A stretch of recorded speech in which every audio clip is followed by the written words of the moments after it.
Assalamualaikum warahmatullahi wabarakatuh. Jadi dalam video kali ini saya langsung ingin bertanya ke sampean, Mas. Jadi, bisa sampean ceritakan ya Nunu. Jadi untuk apa sih kayak Gusmi, kan udah banyak toreko-toreko sebelumnya kan. Nah, di zamannya Gusmi kok Gusmi membuat istilahnya kalau bahasa disebut organisasi ya kak, organisasi aja kayak Cikrul Kopilin gitu. Itu seperti apa sih? Itu bisa sampai ceritakan. Salah. Wah, kalau pertanyaan seperti itu Mas, sebenarnya bukan ke saya pertanyaan. Mestinya saya bertanya ke Ibu Ria Gusmi. Kan gitu. Itu pertanyaan sangat, istilahnya kan sangat sensitif sekali. Itu sangat sensitif sekali. Cuman kita mengambil ibrohnya saja. Nah, ibrohnya atau pelajarannya saja. Bukan. Kalau kita ngomongin latar belakangnya, secara jujur saya nggak tahu. Karena yang tahu biasanya kan Duria Gusmi, seperti panjenenganipun Gus Abu, Gus Tajud, itu insya Allah paham ceritanya. Tapi saya secara pribadi nggak tahu. Cuman ibroh saja dari kenapa Gusmi mendirikan atau membuat jamiah di Kulugofili. Sebenarnya kenapa di Kulugofili? Kan di Kulugofili kalau di bahasa harfiahnya kan zikirnya orang-orang yang lalai. Ini sebenarnya ibrohnya, pelajaran yang bisa kita ambil betapa tawaduknya Gusmi sebagai pribadi itu luar biasa tawaduknya. Kenapa seorang waliullah kata sepanjangan Gusmi niku sampai membuat zikrul ghafilin, kumpulan zikirnya orang-orang yang lalai, itu sebuah ketawaduan yang luar biasa, pelajaran yang bisa kita ambil. Dan bahkan Gusmi menyatakan bahwa zikrul ghafil bukanlah toreko, bahkan zikrul ghafilin ini adalah takdim kepada toreko yang mu'tabaro. Istilahnya toreko yang mu'tabaro adalah toreko yang sanadnya sampai ke Rasulullah Muhammad Shallallahu Alaihi Wasallam. Di sini membuktikan bahwa tawaduan Gusmi sebagai pribadi, sebagai manusia sudah teruji. Bahkan membuat jamiah di Kulugofil, zikirnya orang-orang yang lalai. Cobalah sampean bayangkan. Iya. Zikirnya orang-orang yang lalai itu kan zikir kalau ingat. Kalau gak ingat ya lalai ya. Padahal di dalam jamiah di Kulugofil ini yang diisi adalah semaan Al-Quran Mas, 30 juz dari ba'da subuh sampai selesai. Bayangkan gitu masih dibahasakan di Kulugofili. Padahal di situ luar biasa istiqoman yang diisi dengan bacaan mungkin khatmil Quran bil ghaib. Itu kan luar biasa sebenarnya. Betapa mulia, betapa takzimnya Gusmi.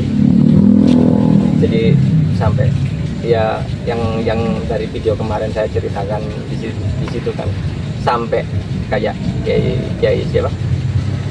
Ada Gus Dur.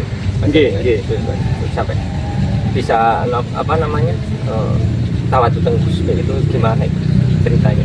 Nah, untuk sampai saat ini itu yang buat saya bingung Mas. Oh, makanya saya kan bingung sekali kok. Bisa kan kayak gitu. Sampai detik ini itu yang membuat saya bingung. Padahal kalau dari cerita awal romonya Gusmi itu Romo Jajuli nyantri ke Bahasim Asy'ari kan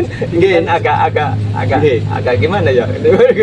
Sebenarnya kalau Romo Jajuli ketika di Bahasim Asy'ari itu sebenarnya sudah ngalim Mas, sebenarnya bukan nyantri, sudah ngalim dan ikut istilahnya ikut mengabdi ke pondok pesantren Tebuireng dari akan Bahasim Asy'ari kan gitu.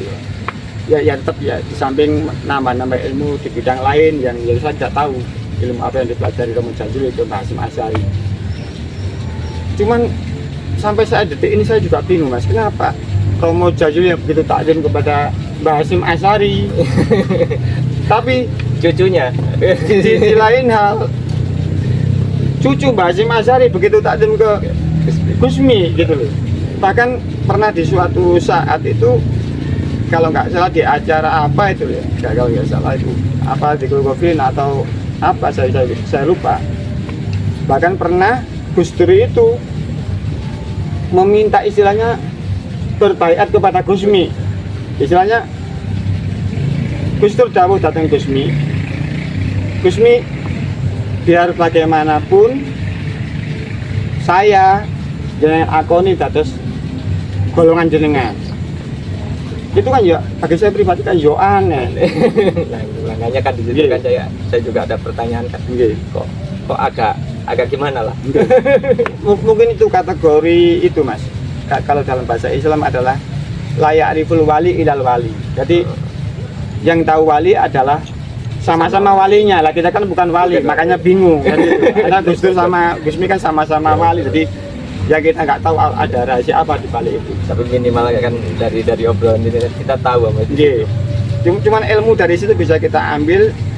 Ternyata agama Islam itu yang luar biasa adalah mengajarkan sebuah ketakdiman, ketawaduan, yang itu sebenarnya mendarah daging, apalagi di kalangan para alim ulama, para gus-gus, itu ternyata tuh sama apa yang dibawa oleh Rasulullah Muhammad SAW, bahwa Rasulullah diutus ke dunia ini adalah untuk rahmatan lil alamin, untuk membenahi akhlak-akhlak yang tidak baik menjadi baik.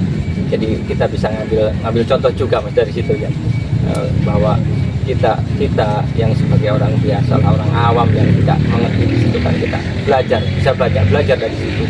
Bagaimana kita tawadu kepada orang tua, kedua orang tua kita kan di situ Mas, kepada orang yang lebih tua kan kayak gitu. Itu kan bisa kita ambil hikmahnya kan dari situ juga. Bahkan saya pernah dengar cerita itu yang lucu sekali.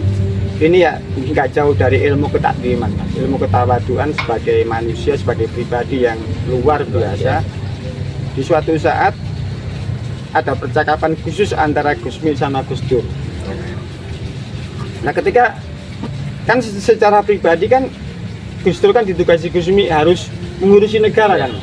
Jadi istilahnya mendapat tugas khusus dari Gusmi untuk menata Indonesia ini ke depan. Suatu saat di sebuah tempat, saya lupa tempatnya ini, mungkin ditambah atau di tempat lain, suatu saat Gus Dur menceritakan keadaan Indonesia ini kepada Gusmi. Istilahnya Indonesia tuh gini Gus, Indonesia tuh gini, panjang lebar apa yang diceritakan Gus Dur kepada Gusmi. Dan waktu Gus Dur bercerita, Gusmi mendengarkan dengan seksama, dengan penuh perhatian kepada Gus Dur. Sampai di akhir cerita Gus Dur kepada Gusmi, akhirnya Gus Dur bertanya Gusmi, gimana Gusmi menurut jenengan Indonesia ini, misalnya dari rangkuman cerita yang panjang lebar tadi, akhirnya Gus Dur menginginkan pendapat Gusmi bagaimana sebaiknya Indonesia ini. Jawaban menginginkan jawaban dari Gusmi. Dan akhirnya Gusmi menjawab, tenang Gus Dur, Indonesia beres semuanya, permasalahan Indonesia beres semuanya, tapi tinggal dua yang belum beres Gus. Di dunia ini yang belum beres tinggal dua, yaitu antara sampean dan saya. Kayak gitu. Ini ada sebuah menggelitik juga ya. Ini bagi saya ibrah betapa takdirnya beliau berdua ini luar biasa mengajarkan kita kemanusiaan yang luar biasa takdir. Manusia yang mengakui keterbatasan atau limitasi sebagai manusia. Dan poin yang utama adalah ketika Gus bilang ke Gus Dur, yang belum beres adalah tinggal dua, Indonesia beres, semuanya beres, tapi yang tidak beres adalah sampean dan saya. ini membuktikan ibroh yang bisa kita ambil adalah belum tentu kita sebagai manusia mempunyai tugas membereskan urusan di luar diri kita. Mungkin negara, mungkin masyarakat, mungkin itu. Tapi kewajiban kita sebagai manusia dari pelajaran percakapan Gusmi dengan Gus Dur tadi adalah nomor satu yang harus kita beresi adalah diri kita sendiri sebelum mempunyai keinginan memberesi orang lain. Ya, dari dalam kita berbicara, ngobrol, intinya ngobrol kita ya Mas ya, dari awal, dari video awal sampai sekarang ini tetap kita ngambil pelajaran, tetap kita harus memperbaiki diri kita sendiri. Dari situ, Mas. Jadi ayolah kita memperbaiki diri kita sendiri terus dilatih setiap hari kan ya. Dan satu-satunya yang diberikan hak oleh Allah Subhanahu wa Ta'ala adalah nomor satu adalah memperbaiki diri kita sendiri. Itu hak 100%. Belum tentu kita mendapatkan tugas memperbaiki orang lain atau menasihati orang lain. Yang terpenting adalah setiap ilmu harus berfungsi untuk menasihati diri kita sendiri, harus bermanfaat untuk diri kita sendiri, dan bisa kita terapkan setiap ilmu yang kita dapat untuk menjalankan kehidupan sehari-hari. Jadi poin-poinnya di situ. Jadi kita semua itu intinya ngobrol panjang lebar dari cerita ABC, tetap intinya kembali ke diri kita sendiri. Jadi poin-poinnya kan di situ. Jadi ngambil hikmah dari ABC itu, poinnya untuk kita sendiri, untuk bisa menjalankan tugas kita sendiri lah. Karena kita belum tentu bisa diperintah untuk mendapatkan tugas istilahnya. Jadi kemungkinan itulah yang bisa saya tangkap dari cerita-cerita. Karena sebagai manusia Mas, pasti kita secara pribadi akan bertanggung jawab kepada Tuhan yang Maha Esa. Kalau kita beragama Islam, setiap pribadi akan berkewajiban mempertanggungjawabkan apapun yang telah kita lakukan di dunia ini kepada Allah Subhanahu wa Ta'ala. Pasti. Jadi bisa kita ambil contohnya itu yang dari cerita itu tadi. Jadi sing paling penting itu tadi. Jadi mau kita semua, khususnya saya pribadi, saya bisa berbuat untuk diri kita sendiri dan mengamalkan ilmu-ilmu untuk kita sendiri kan gitu, sebelum kita berlanjut ke yang lain kan gitu. Dari cerita Gusmi sama Gus Dur tadi, secara pribadi saya bisa mendapatkan sebuah ilmu yang patut kita koreksi adalah diri kita sendiri, bukan orang lain. Jadi ilmu sederhana yang bisa saya tangkap dari cerita tadi antara komunikasinya Gus Dur sama Gusmi, mengoreksi diri sendiri adalah lebih penting daripada mengoreksi orang lain. Jadi ini pembicaraan ini singkat aja sudah. Jadi cukup kita bisa sampai ke arah sana juga udah matur nuwun. Makanya barokahnya ketika kita itu mempelajari biografi dari alim ulama, itu pasti akan menambah ilmu kita, asalkan dengan ketakdiman, dengan niat thalabul ilmi. Masalah kewajiban manusia itu hanya ada dua, Mas: mencari ilmu sampai ke liang lahat, mencari harta benda yang halal sampai ke liang lahat. Cukup itu sebenarnya. Cukup 2 poin itu aja. 2 poin. Insya Allah kalau kita sudah mengantongi 2 poin tadi, thalabul halal dan thalabul ilmi sampai mati, insya Allah kalau kita udah punya ilmu, pasti kita cari thalabul halal. Dua-duanya pokoknya. Iya. Jadi bisa saling mengomplit lah. Ya itulah yang kita bahas hari ini, teman-teman semua. Jadi cukup sampai di sini dulu. Lain waktu kita sambung lagi obrolan yang sangat menarik.